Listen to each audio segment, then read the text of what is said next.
أكيد النجاح الذي أحدث هذا اللاعب في هذا المنتخب تحت 22 سنة يخطو خطواته الأولى.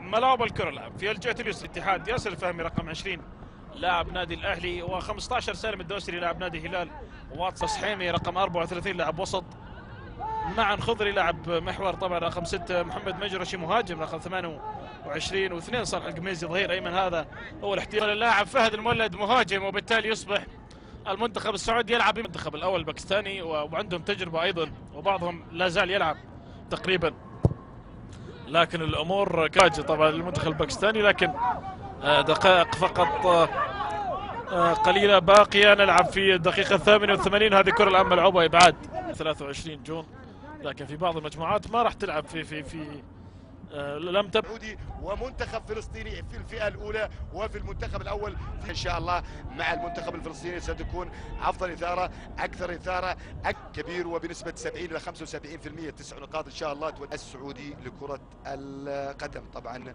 الأمور كلها عن طريق الاتحاد السعودي، وأيضا عمرة للحكام المتواجدين هنا في هذه البطولة. كثر الله خيرهم وجعلها في ميزان أعمالهم.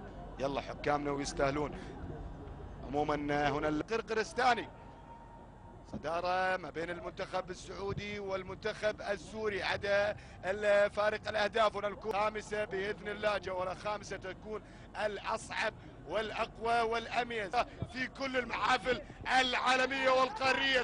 جهة الطرف خطير، محاولة من جبور. اللاعب هذا مميز، اللاعب هذا يلعب في الدوري السويدي. لا تحدي، خلينا نلعب، خلي في جري. لاعب ركض الفريق الثاني معاك، استحوذ، مرر، يعني خلي عندك شوية جرأة، ابحث عن الهدف. تحليل، يعني هي الدنيا كده، هي الرياضة كده. خلاص هنا الكرة جت في الطرف الأيسر، والمحاولة من عبر الجولة الخامسة في أرضية هذا الملعب السادسة مساء. المباراة من الحارس بيتر تشارلز. ملعب الآن عبد الله. المنتخب الباكستاني كانت صعبة شوية وكان في هدف 1-0. المباراة الثانية كانت أكثر صعوبة، الهدف ما جاء إلا في الدقيقة 95. السعودي في هذه التصفية يمكن يكون جيل كأس العالم القادم في روسيا 2018. هذه كرة ملعوبة تأتي عبد الله الحافظ، حل الشهري هدفين، وسالم الدوسري سجل هدف رائع جدا كبير، واللي نتأمل فيهم الكثير ويستاهلون منكم الشكر والدعم.